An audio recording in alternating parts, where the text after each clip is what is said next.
காய்ச்சல் காரணமா இருக்கா, வெட்டுமாறன் குளிகை எடுத்து மாத்திரை போடும். ஓய்வு எடுங்க, கூட ஒரு வேலை போடணும். நம்ம என்னன்னா உடனே மாத்திரை போட்டு உடனே குணமாயி உடனே எழுந்துச்சு போயிடணும், திரும்பவும் வரும். போனீங்க நான் மருத்துவமனை பாருங்க, இன்னைக்கு ஒரு குழந்தை மருத்துவ டாக்டர் கிளினிக்கு போய் அங்க இருக்கிறவங்க கூட நோட் பண்ணிருக்கேன். யாரெல்லாம் நிக்கிறான், யாரெல்லாம் குழந்தைய வச்சிருக்கான், நல்ல நோட் பண்ணி வச்சுக்கீங்க.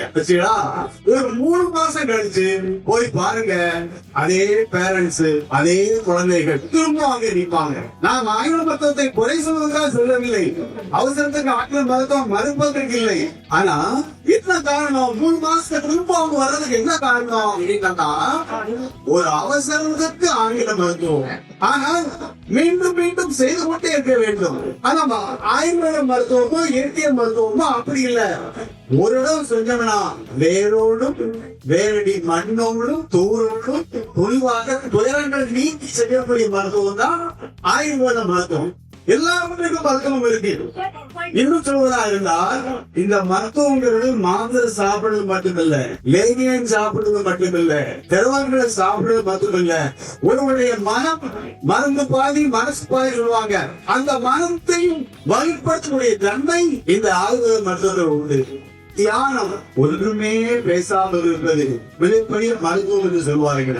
ஒரேடியா காட்டு கூச்சல் கத்தி கூட்டம் போடுவதை விட அமைதியாக ஒதுங்கி இருப்பது நல்லதுன்னு சொல்லுவாங்களே, அதை போல அமைதியாக தியானம் செய்யக்கூடியது, யோகா செய்யக்கூடியது, மருந்து சாப்பிடுவது, பயிற்சி தரக்கூடியது, இதெல்லாம் கலந்துதான் ஆயுர்வேத மருத்துவம். இப்போ ஒரு பக்கங்களில் உள்ள மருத்துவங்கள் பல மருத்துவங்கள் இருக்கு. இப்போ தலைமைக்கு மாத்திரை அதிகமா போட்டோம்னா என்ன செய்யணும், அதனுடைய சைடு எஃபெக்ட் கிட்னியை போய் தாங்கும். அப்போ என்ன பண்றாரு, உங்களுக்கு ஏற்கனவே அல்சர் பிரச்சனை இருக்கா, அப்ப சாப்பிட கொஞ்சம் ஒரு மாத்திரையை போடுங்க, சாப்பிட்டப்பட ஒரு மாத்திரையை போடுங்க. அப்படி சாப்பிட்டாலும் அடுத்து இன்னொரு நோய் வர்றதுக்கு அடிப்படையான அமைக்கிறது.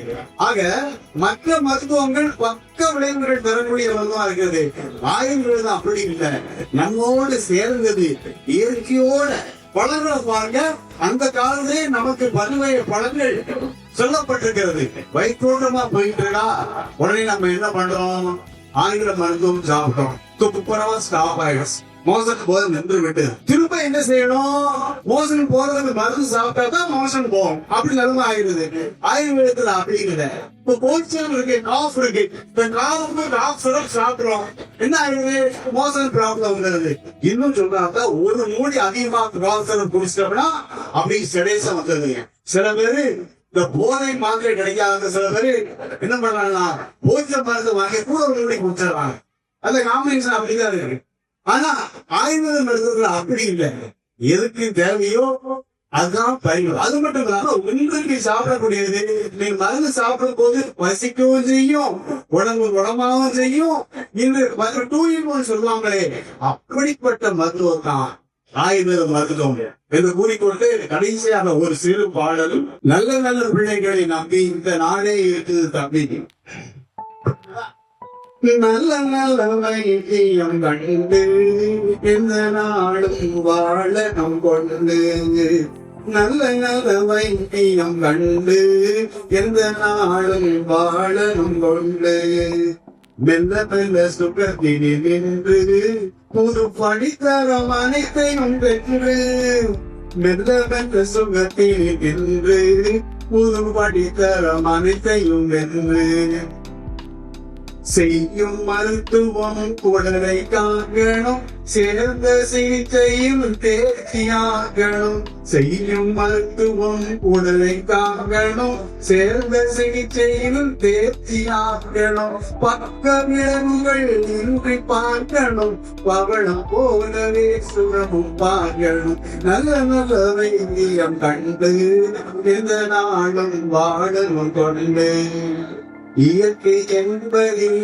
எதுவும் உள்ளது, இதவும் தந்தைகளும் மருந்தும் கொண்டது, செடியும் மரங்களும் நமக்கு தந்தது, அரிய மூலிகை அனைத்தும் தந்தது, நல்ல நல்ல மருத்துவம் கண்டு எந்த நாளில் வாழணும் கொண்டு, உடலும் மனமுமே சேர்த்த நல்வரம் ஆயுர்வேதமே இனிய தனம், பழுதும் நீக்கமே பாறை குணந்து போகவே நோம்பியும் மறந்திடும் நல்ல நல்ல வைத்தியம் கண்டு எந்த நாடும் வாழனும் கொண்டு மெல்ல தந்த சுகத்தில் நின்று படித்தரம் அனைத்தையும் வென்று நல்ல நல்ல வைத்தியம் கண்டு எந்த நாடும் வாழனும் தொண்டு.